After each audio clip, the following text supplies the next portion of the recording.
To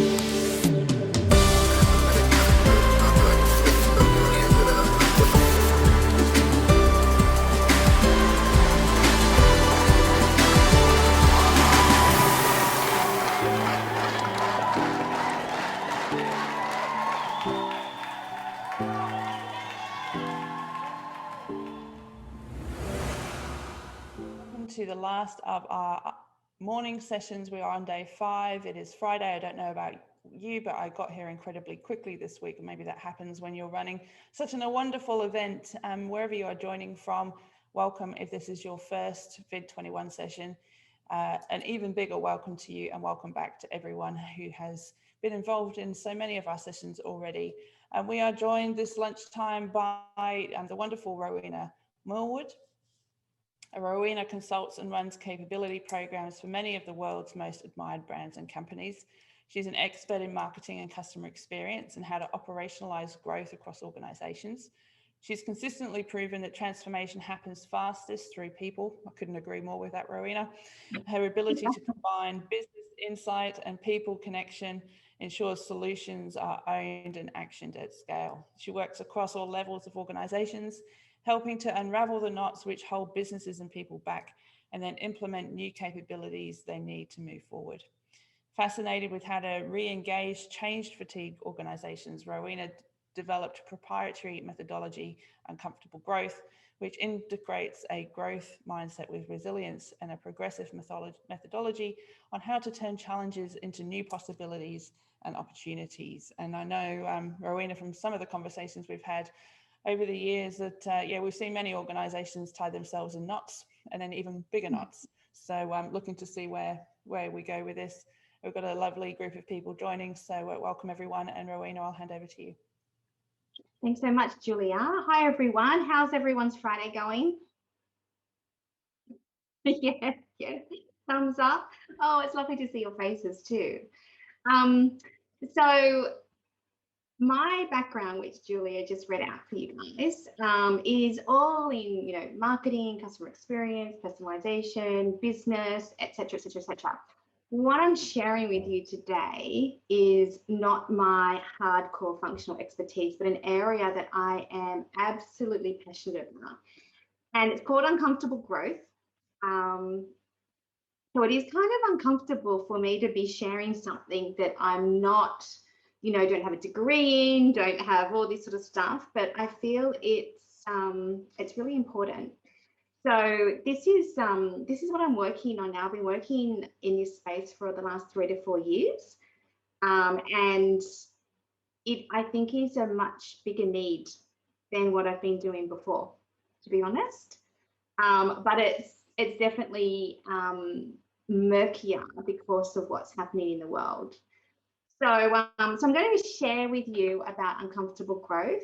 I'm going to share with you some of my story. I'm going to ask you for your thoughts in the chat box as well. And I hope we have a fun hour, or however long it is. So what I want to talk about today is Uncomfortable Growth, which is about not fearing or overcoming fear to start growing.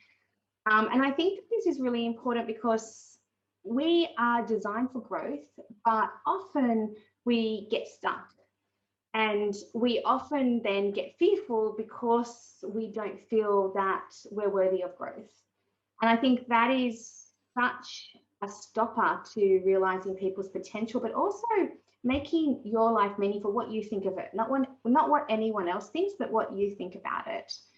And so that's what this program is about. It's come from a lot of my own experience, a lot of my mistakes, as well as insights. And it's something that I think is very pertinent also when you start to get beyond what I call the frenzied part of life, which is up until maybe your mid-30s, where you're just, living life and doing all these new things. And then suddenly you realize that you're not invincible, or your life, you may be halfway through your life. And what is it that you're going to make of it?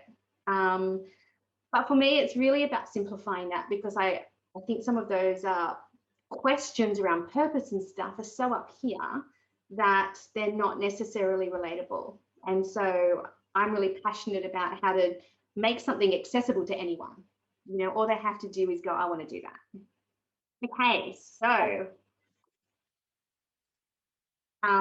to start, I want to share what was simultaneously the worst and best year of my life. And this was in 2006. And if you think of a normal year, you know, like think of it as a heartbeat. You know, your heartbeat is within a normal range. Hopefully you might have some slight highs if you exercise, maybe some slight lows, but your heart rate is in a normal field. For me, 2006 was like this. And, you know, in June 2006, I was expecting my first child. I was super excited. I was 33. I was thrilled and excited to becoming a mum. And, you know, I was just full of the positivity of life. I became a mum, you know, after a really long labor of about 26 hours. My beautiful daughter, Charlie, was born on the 16th of June. And then I went through the bang of exhausted new mum, which a lot of mums, I'm sure pretty much all mums go through to varying degrees. Can you guys relate to this? Have you got children? Yeah, okay. So yeah, exhausted new mum where you feel like you're in Groundhog Day. Just, you know, what did I do today? I kept a little human alive. That's it. And then when after I'd had Charlie, I started to get these heart palpitations, which at first the doctors thought was just related to hormones and you know, losing weight and all that sort of stuff, which is normal postpartum. So I had this accelerated heart rate where I got dizzy, and they sent me to the ER. And after a few tests, I was literally in this hall, and they said, "We're really sorry to tell you this, but you've got stage 3 cancer." And I was 33. And I'm just like, oh, are you sure you got the right tests and the right results? Because I've just had a baby. Like, there's no way my body could be doing both of this. But yes, it was. So it was a huge shock, and Charlie was 6 weeks old. One of the silver linings was my husband, David, was able to get carer's leave. And so it was actually the three of us. So besides juggling lots of different doctor's appointments and baby appointments and all that sort of stuff, it was actually really special that the three of us got to spend pretty much 6 months together. And I think that, you know, looking back, that silver lining has meant more and more over time. Then I had all the chemo and all the blood tests and all the drugs and all the stuff that goes with that. And it was, when I think back to it, it was so weird because there's such extreme highs and such difficult lows. Then the question of, well, you know, did it work? They put me on accelerated chemo because I was only 33. And so within 4 months, I'd finished the chemo. But then there was the question of, did it work? And that, I think, was almost more difficult than the chemo, because with the treatment, you felt like you were doing something. You know, that there was a program, there was a routine, and you were actually doing something. But the reality was, you know, I didn't know if this would work.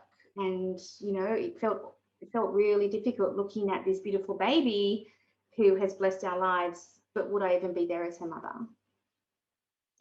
And then luckily, as you may have guessed, because I'm here to give this talk, the chemo was very effective. I was fortunate that the type of cancer I had is responds generally well to treatment. And so they said, basically, if it doesn't come up, then yes, you know, you would have, you know, a normal life expectancy. So anyway, crazy year 2006. But what did I learn and how did I grow? So first of all, I learned how I reacted and coped with a life threat. I thought I would be one of those people who just went online and checked everything, you know, especially coming from, you know, a background where you're always doing analysis, etc. And actually, I found that I went into a calm place, that I didn't want to look at anything. I wanted to trust my doctors, but I needed to focus on my inner wellness rather than stress about what Google was telling me. And to be fair, Google wasn't great those days. How to survive as a first-time mum. So while all this is happening with the chemo, with all that stuff, we had a 6-week-old baby. And, you know, and how do you look after a newborn, you know, and make sure that you're doing all the right things and that she's meeting all her milestones. What is it like to be stared at for not being normal? So one of the biggest, I guess, challenges I found was people looked at me, and particularly when I had the chemo and I lost my hair, and the pictures you see are my wig then. But I found it really difficult that I was seen as a cancer patient rather than as a person. And suddenly people would look, you know, like even though they'd try not to, if you went out, people would look, and particularly if I wasn't wearing my wig, that's why I actually started to wear it, just because I didn't want to be defined as a cancer sufferer, but as a person who happened to have cancer. There are always silver linings. So like I said, there was the 3 of us, and we got to, you know, on my weeks not having chemo, if I was doing okay, we got to bundle her up and get the specials midweek for going a couple of hours away and enjoying, you know, some little quaint bed and breakfasts with the retirees. It was us and the retirees, which was really fun. Someone else always has it worse. So, you know, even though I thought this was like unexpected and horrible, you know, when I was actually getting chemo, and it was in an outpatient center and there were other people around me getting chemo, so many of them had much worse situations than I did. And I think because we don't necessarily see that, we don't feel that that other people have it worse. We get lost or caught up in our own situation. But if anything of that experience has shown me, people always have it worse. Who are my life rocks? So who are the people who were just there? And it was, you know, obviously my close family, but sometimes people who I didn't expect, who, you know, were friends, but I would have thought maybe, you know, maybe not, maybe yes, but you really start to find out who are your life rocks. And I guess the point that stayed with me, which is uncertainty is always there, and it can kill you quicker than cancer if you live it. So going through that whole thing and having such high stakes, or will I live, and will I be able to care for my baby, and what if I can't? That uncertainty, I think, is what can kill us more than the actual situation. And so how do we manage that? So needless to say, 2020 was also a really challenging year for everyone. And, you know, just, you know, you guys all know this. It's all the stuff that came. So when you look back at it, or I think when history looks back at this, they'll be just like, what a crazy year that was. What a crazy time that was. That so many things happened simultaneously. The work from home thing with kids, you know, the stay at home, so many shops closing. In my local shopping centre, I think about 30% of businesses closed, which was really sad. I mean, these are people I know. You know, or the testing. I kind of like this picture of, you know, a comical take on the, you know, the lifeguards at the beach and how they've changed. And then obviously a shift in consumer behaviour. So because I work in marketing, you know, I'm really close to what saw the analysis and what all the things that happened. But stepping back and thinking about that as a year, it was so difficult, and it was something shared by everyone. But in my family, what was actually more difficult was my daughter has a rare illness of her nervous system in her knees. And it's a really complicated story, but needless to say, her nervous system is confused, and at the moment she can't walk. And so this was asked just yesterday at the doctors. And if I think about COVID, it was horrendous, but this situation, because it was on top and because it's so personal, and this is Charlie, who was, you know, born in 2006. This is her now at the age of 14. This was much bigger. And I think while we all think about COVID and the parts we share, a lot of people had unique situations on top of that because life doesn't stop. So I'm not the only one who has something on top of COVID. I think many people do. The reality is change, uncertainty, chaos is not going away. So from my marketing side, I've looked at all of the World Economic Forum, all of the estimates from the big consulting companies, governments, etc. Everything is estimating and I think is very predictable that change is going to increase and accelerate, primarily driven by technology. And you can see what's already happened in the last 20 years, but the ability of AI now to scale, or artificial intelligence to scale, is going to increase this growth even faster. And some of this stuff, we don't know what the implication is. You know, if you think about social media, it was all great, we're connecting, this is so good, we can connect together, but the reality is there's also downsides. We've all seen our kids stuck on phones, or us becoming obsessed with our phones and not being able to be apart from them. Our brains rewiring because of mobile phones. So there's going to be change, but there's also going to be chaos with it because it's going to be good and bad. And if I think back of where we are now, you know, there's so much focus of, you know, obviously managing COVID-19 and creating a vaccine, but that's just about our bodies. And I think, you know, with what's coming, that more importantly, the question is, what is the vaccine for our inner selves in terms of how do we cope and embrace the future and not become a stressed out, you know, crazy nation of people who are just overwhelmed. So I like to think of, you know, simple analogies, the roller coaster of life. And I like this picture because there's the girl on the left who absolutely looks like she's like dying, freaking out.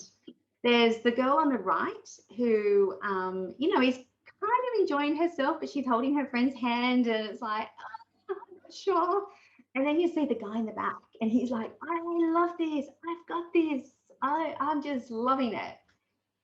And I think that's something we can use to think about how we would be if and when the next big thing happens, or the next big thing in our lives, whether it's your 2006 like I had, or whether it's a COVID-19, COVID-25, whatever that may be, who knows? But the question is, if the toughest year of your life was repeated, would you be more like the girl on the left with dread, girl on the right with brave face, or the guy in the back with thrive? If you want to just type what you think in the chat box. You guys are so sweet. Dread, thrive. It's a mixed bag. Brave face, brave but scared. Yeah, definitely a mixed bag. And the thing is, I think it can change. In some circumstances or in some aspects, we may be brave face. In others, it may be thrive. In others, it may be dread. It really depends on the combination of things and how well we're taking stock of ourselves internally. And that depends on, you know, how much focus we're putting on ourselves to be able to cope and manage. Okay, so the point here being that the roller coaster of life is going to be wild. It's going to be wild. It's going to be bigger than ever. But also, what do we choose? And if we don't want to be the dread or the brave face, what can we change to be the thrive guy in the background? So that brings us to uncomfortable growth. And what I think at the heart of what we're all looking for is how to bring men into challenge. Because we know that life is challenging. We know that challenge isn't going to go away. Sometimes we're able to thrive, but sometimes we feel dread. And so how do we manage that? And I think that there's 4 insights which make uncomfortable growth possible. The first one being, sounds so simple, sounds so obvious, but it's so true, is that we innately love to grow. And growth is many dimensions. So I've just put up here the obvious ones around physical, mental, and emotional. For some people, it may also be spiritual. But there are a lot of different aspects of growth. And as people, we are hardwired to grow. It's something we love to do. And there's been so much research in recent years from positive psychology, which just shows that the more we feel we're growing, the more meaning we feel we are bringing to the challenges that we've been through. And the more meaningful is our life. So growth is something which we are hardwired to do and we love to do.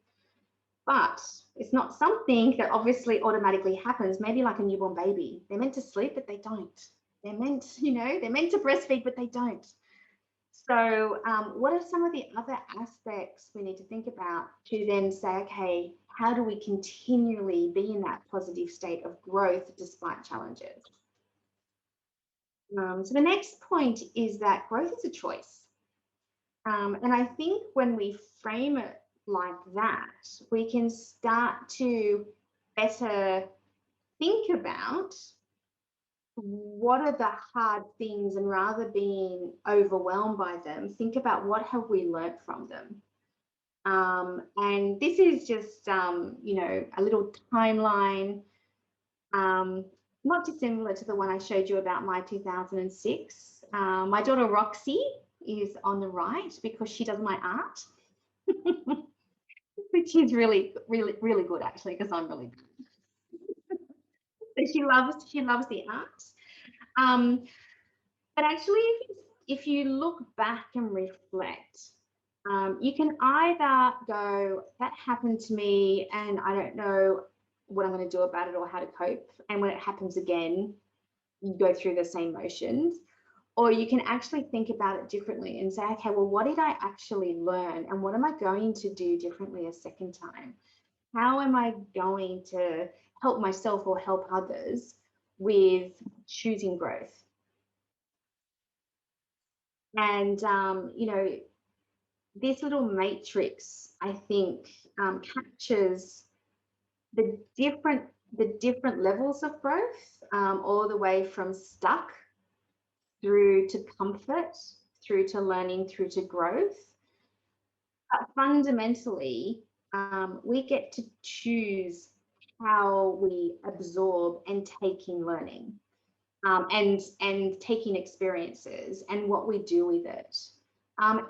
And we also have different tolerances. If there is too much unknown, which is the left axis, which brings anxiety, then we also know that we don't perform well with anxiety. People have different reactions and responses, but the common one is to shut down and to not cope. But also if we're safe, we're there going, I feel like I'm in Groundhog Day and I'm bored and I'm just stagnating. So it's really important to recognize that growth is a choice, but also there are different levels of growth, and to think about, well, where am I at and where do I choose to be at the moment? So in the chat box, I was just thinking you guys could just share which zone you are currently in. Just overall, do you feel you're stuck in your comfort zone, in the learning zone, or the growth zone?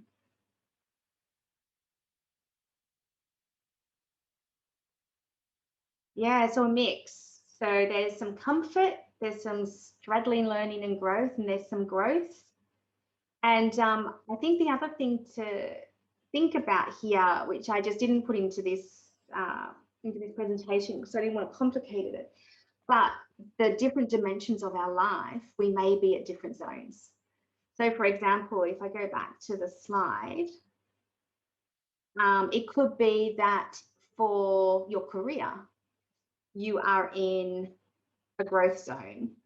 For family, you are in a comfort zone. And one of the things that I think is part of that equilibrium or finding the right balance is to recognize that you don't necessarily want everything in your life to be in the growth zone. It could be overwhelming. So, you know, for example, if you're just coming back from family leave back into the workforce and you don't know how things are going to settle with whatever is your childcare arrangements or you know, your working arrangements, then don't take on a big new job necessarily unless you really got the support behind you, because it will probably stress you out. Conversely, if you feel that for yourself independently, you're stagnating, but you're doing so much for others, well, how do you start to think about what's the way to grow yourself as an individual? So again, because we're holistic people with lots of different things going on in our life, we have these zones, but we also have to think about how to balance them. And the point I want to make here is make that conscious. Make it a choice. Don't leave it to a reaction and chance, because that's what contributes to that feeling of overwhelm and not being able to act in a way that will help you move forward.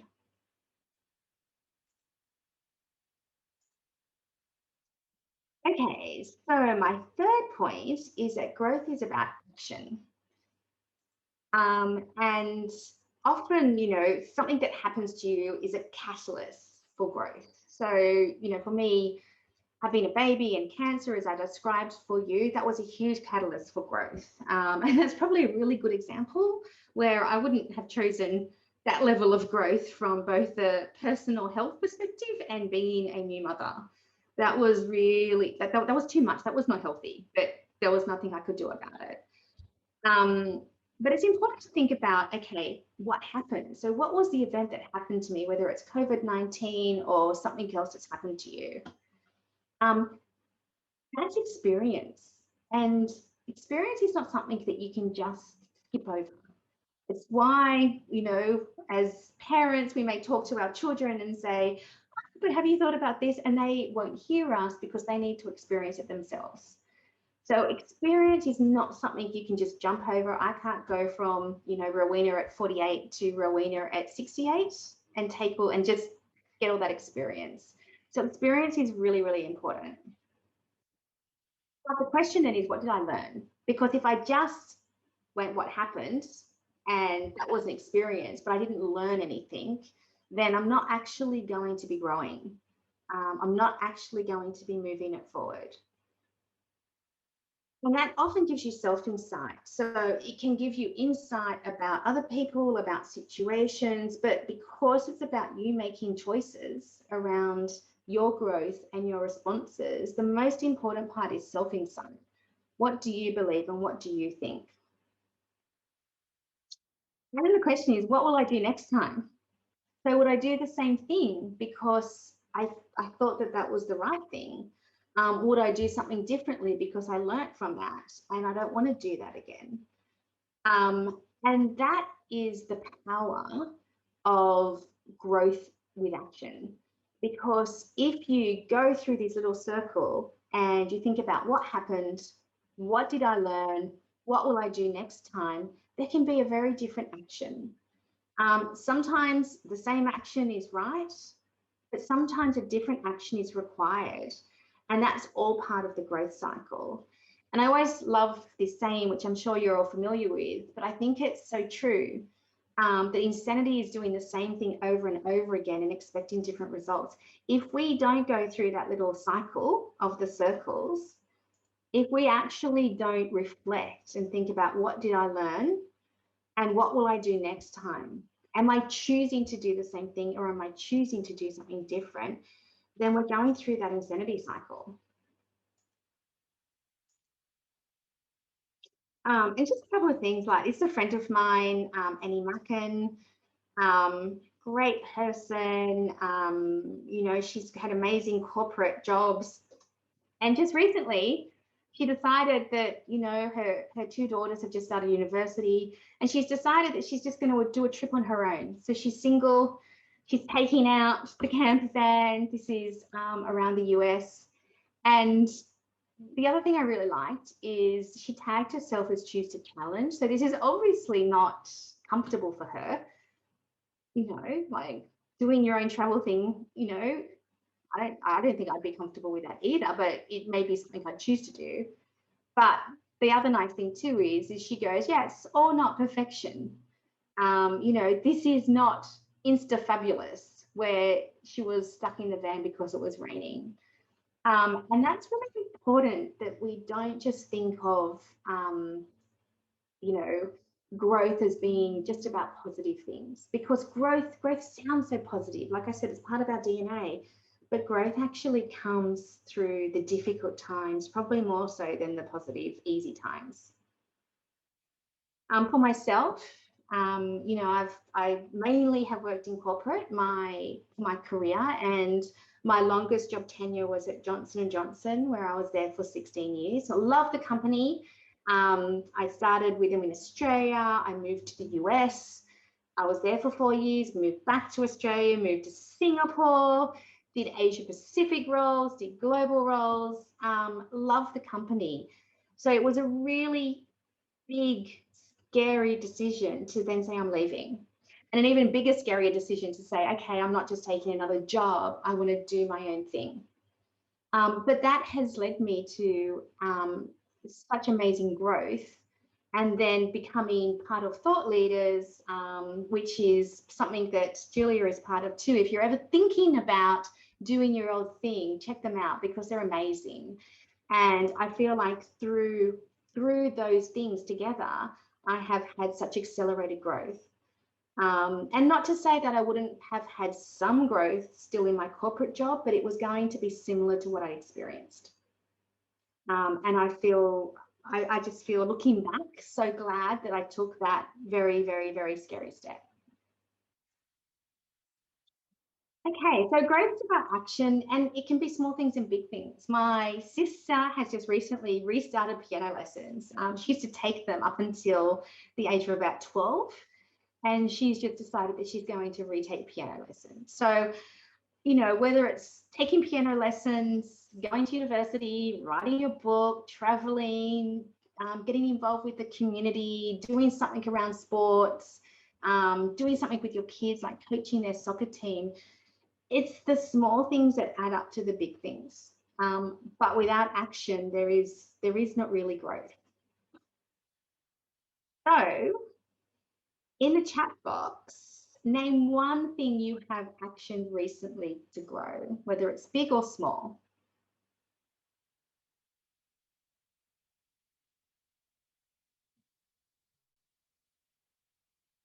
Oh, the gym. The gym is a great one. Journaling, yeah, spending more time taking care of yourself, cycling. Oh, that's lovely. Said no to a contract to give myself time to study and reflect. That's beautiful. Writing, sell my house, new start. Brilliant. Brilliant. So as you can see, it takes action. And a lot of the time, I think we get to maybe the insight stage, but then we stop taking action. Oh, stop denying some important health issues. Fixing the subsequent flat tire. It's great, Julia. Yeah, I wouldn't know how to do that.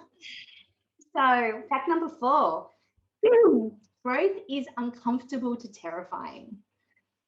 So one of the greatest contributions to positive psychology and the understanding of the mind has been Carol Dweck's book around mindset. And in it, she talks about a growth mindset versus a fixed mindset. And it's really had a huge impact on the whole area of organizational psychology, because it makes so much sense. And when you look at it, you think, oh, yeah, that makes sense. So of course we all want to have a growth mindset. But having a growth mindset is really, really difficult.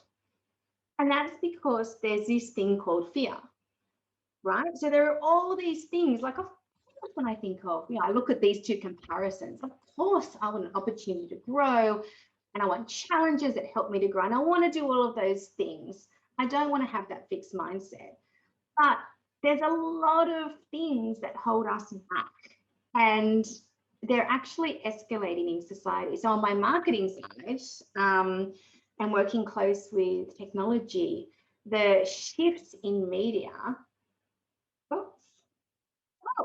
Sorry. Let me just bring that back. I don't know what happened then. There's more pictures of Charlie, by the way. Let me just go down here. Go back. You get a little preview of what I was talking about. Okay, this one. Media is not helping.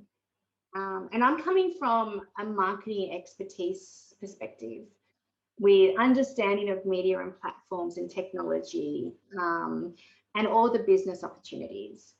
But it's not helping people really feel valuable. And if you think about why, it's because there's so much everywhere, pictures of perfection. And they're not real. But the reality is the brain, the subconscious brain, actually accepts what it sees. It doesn't tease out whether it's true or not. And it fundamentally is also why advertising works. Again, going back to my functional knowledge. So, you show a model saying that they'll use this skincare and people buy it. They kind of know that the model probably doesn't use that skincare, that they're just being paid to say that. But the subconscious doesn't differentiate. And so much of the brain, more than 90% is in the subconscious.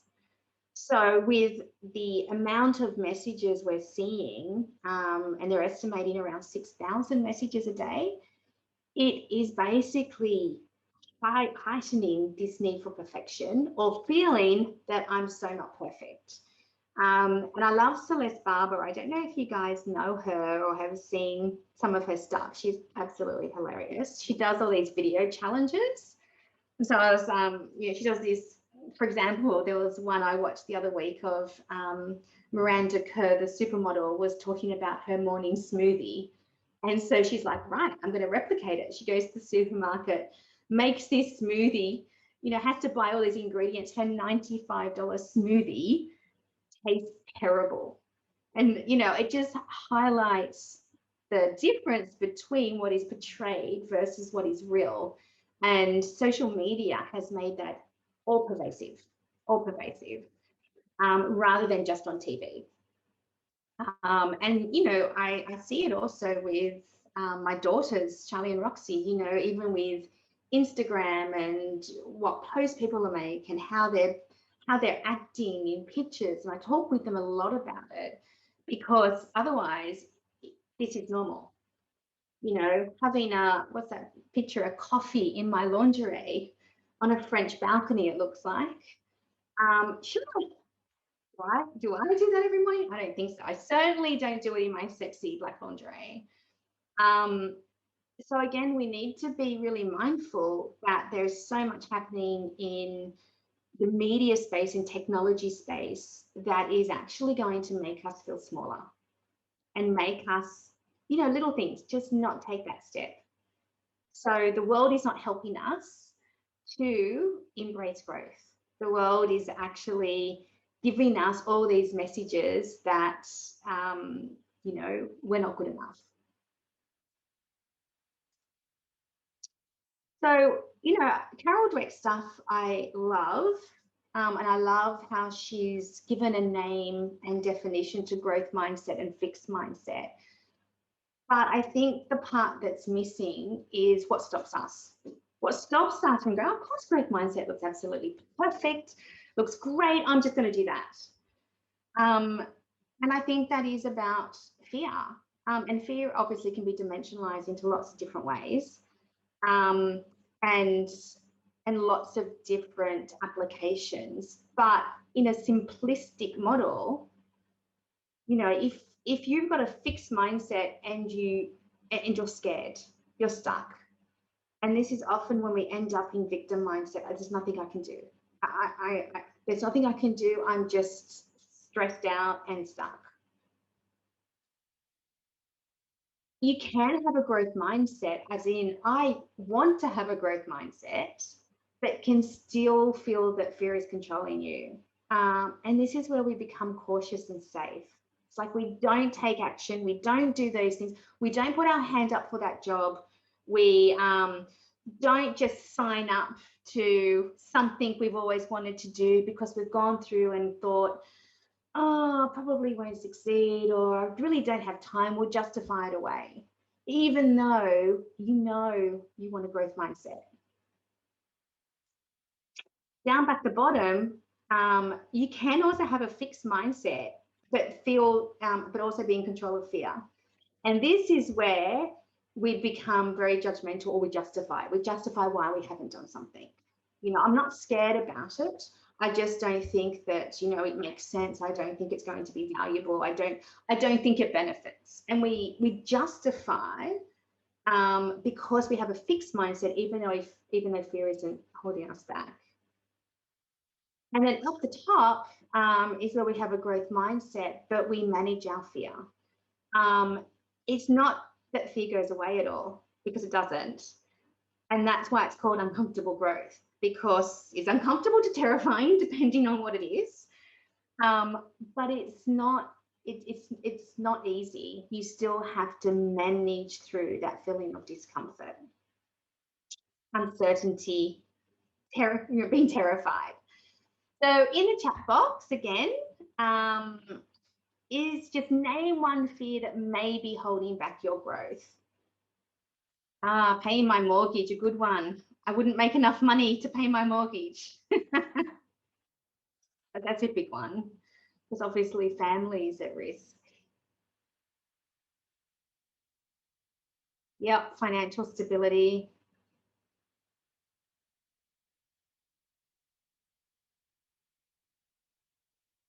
A lot of different ones. It's funny, failure, yeah, failure.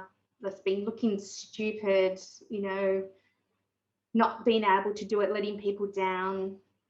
Oh, people thinking he seems to know it all. Yeah. Yeah, you don't want to be that person.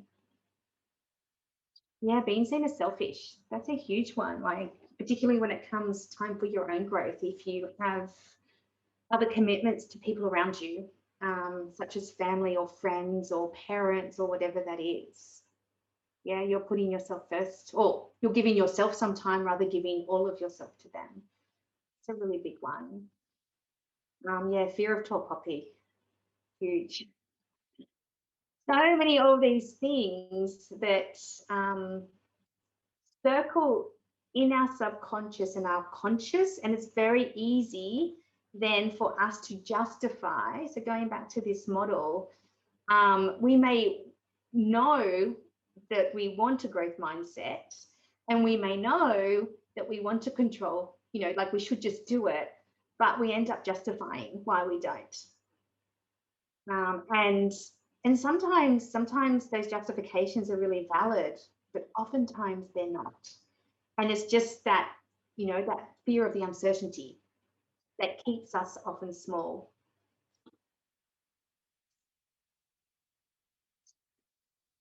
So the 4 insights, or the 4 facts. Number 1, we love to grow. It's in our DNA. When we grow, we're happy. There's so much data to show that people, you know, they've got higher satisfaction, higher happiness, that they're able to give more, they're more energized, they've got better health. There is so much data to show that growth is a positive, and it's something that we love. Our bodies love, our minds love, our whole being loves. However, growth is a choice.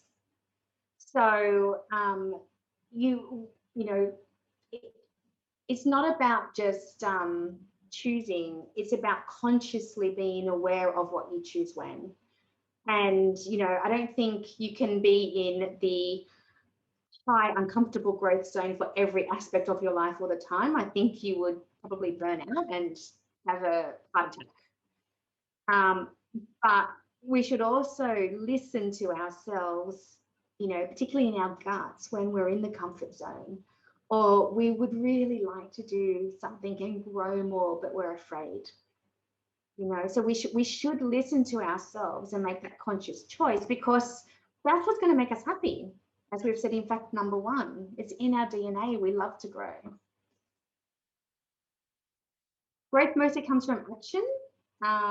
So self-insight is helpful. It's helpful for us to know what we've learned, but we still have to do it.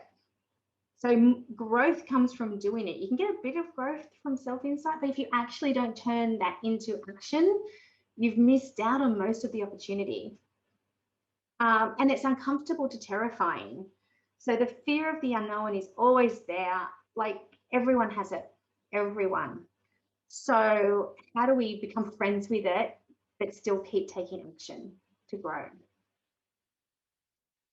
So uncomfortable growth brings meaning to challenge. And this is why I feel it's so critical and so important with the current world, but also what they're predicting will come. Because it's going to be the vaccine for our inner self, you know. So how do we manage all the chaos around us by actually assimilating that into self-growth, and not just feeling overwhelmed by it? So just the last couple of slides, because I'm aware of the time. So, you know, what I'm really passionate about is giving anyone the tools. So there's a lot of stuff, I think, out there which is really amazing, but it's quite academic. And I don't think it's easy to action. So I like to think of things quite simply, and I like this little visual because I think this often reflects the journey that we all go through. So most people can say what I do. If I was to ask any of you, what do? You would be able to tell me. You know, I do this for work. I'm a mother. I look after the community. I'm a daughter. I'm a blah, blah, blah, blah. You could answer that. What I know, I think, is less clear-cut, because we don't spend enough time actually reflecting on what I know and going back to, you know, the 3 circles around what happened, what I learnt, and, you know, what am I going to do differently? We don't spend enough time on that. And you know so much, but is it really crystal clear in your head around what that means and what you're going to do differently? The tricky thing is that even if you get to what I know and you go, yes, I want to go across the chasm, fear stops us. And what we need to do is reframe that differently, because fear is a much bigger driver than the positivity of growth. And it's how our brains are wired. So what I like to do is think of a staircase down. So when you're thinking about possibilities and exploring, but you're not committing to an absolute, it takes away the fear. And that's where giving time to what could be is actually really important, and exploring possibilities. And then thinking about opportunities, you know, from those possibilities, opportunities will emerge, ones that you would never have thought of, ones that you wouldn't have thought possible. And we actually don't give space to this process between what I know and what I choose. And then finally, what I choose, it could be what you've been doing, but with a mindset which is different because it's what you choose. It could be doing something completely different. But this process enables us to move through all of those phases of what I do, what I know, what could be, what I choose, and actually stop the fear. So that you, well, maybe not stop it, but manage it so that you can actually continue to grow. So again, that's the end of my overview of my keynote.